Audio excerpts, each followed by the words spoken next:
మధుపదం YouTube ఛానల్లోని అన్ని వీడియోలు వరుసగా చూడాలనుకుంటే సబ్స్క్రైబ్ చేసుకోవడంతో పాటుగా బెల్ అంటే గంట గుర్తును కూడా నొక్కి ఆల్ ని సెలెక్ట్ చేసుకోండి. పైన ఉన్న చిత్రపటం గమనించండి.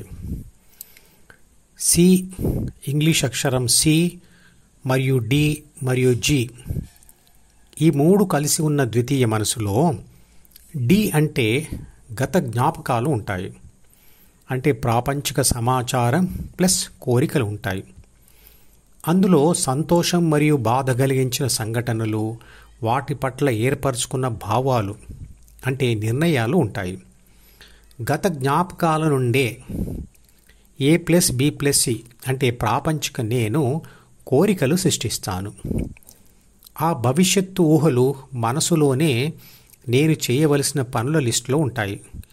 అత్యవసరంగా చేసే పనులేమీ లేనప్పుడు నిరంతరంగా అయితే జరిగిన దాన్ని తలుచుకొని లేదా జరగబోయే దాన్ని ఊహించుకొని ప్రాపంచిక నేను అయితే బాధపడతాను లేదా సంతోషపడతాను. అలా ద్వితీయ మనసుని వెతికి ఒక సంతోషాన్ని కలిగించిన జ్ఞాపకాలను మాత్రమే పట్టుకోగలమా అంటే పట్టుకోలేము. ఉదాహరణకు పెళ్లి ఫోటో కోసం ఆల్బంలోని ఒక పేజీ తర్వాత ఒక పేజీ తిప్పుతున్నప్పుడు ఇతర ఫోటోల మీద దృష్టి పడకుండా ఖచ్చితంగా అదే ఫోటోను పట్టుకోలేం.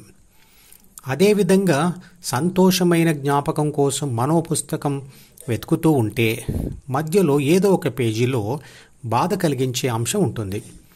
మనం అక్కడే ఆగిపోయి దాన్ని చదువుతూ ఉంటాం. అలాగే మనసులోని కోరికల లిస్టులో నుండి చేయబోయే పనుల ద్వారా సంతోషాన్ని మాత్రమే పొందుతాము అనే గ్యారెంటీ ఉందా అంటే లేదు.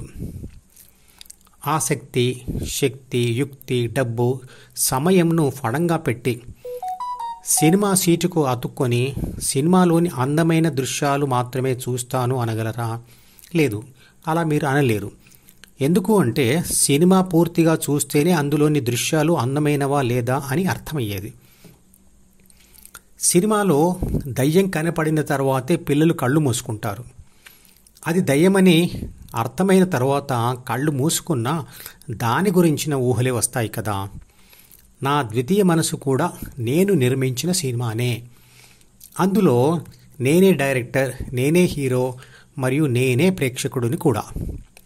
గతం బాధలు, భవిష్యత్తు భయాలు పక్కన పెట్టి మాజీ రాష్ట్రపతి అబ్దుల్ కలాం చెప్పినట్లుగా అందమైన కలలు కని వాటిని నిజం చేసుకునే పనులు చేసినా ప్రయత్నం చేసినా ప్రకృతి సహకారం లేక కొన్నిసార్లు ఓడిపోవచ్చు. ఓడిన ఆ అనుభవాల సమాచారం మళ్ళీ మనసులో చేరి మనసు భారం అవుతుంది. తెల్లవారగానే మనం చేసే ఆలోచన ఏమిటి అంటే ఈరోజు పెండింగ్ పనులు ఏమి ఉన్నాయి అని. అలా మనసులో వెతుకుతుంటే మిగిలిన ఓడిపోయిన పనులు, బాధలు కూడా గుర్తుకొస్తాయి.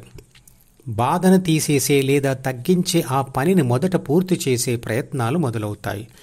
ఏదైనా ఫలితం వచ్చే ప్రయత్నం చేయగలిగితే ఓకే. కాకపోతే ఇలా నిరంతరంగా బాధలో, భయంలో, పనుల ఆలోచనల్లో ఉండడమే మేలుకొని ఉండే నిద్ర అంటుంది భగవద్గీత.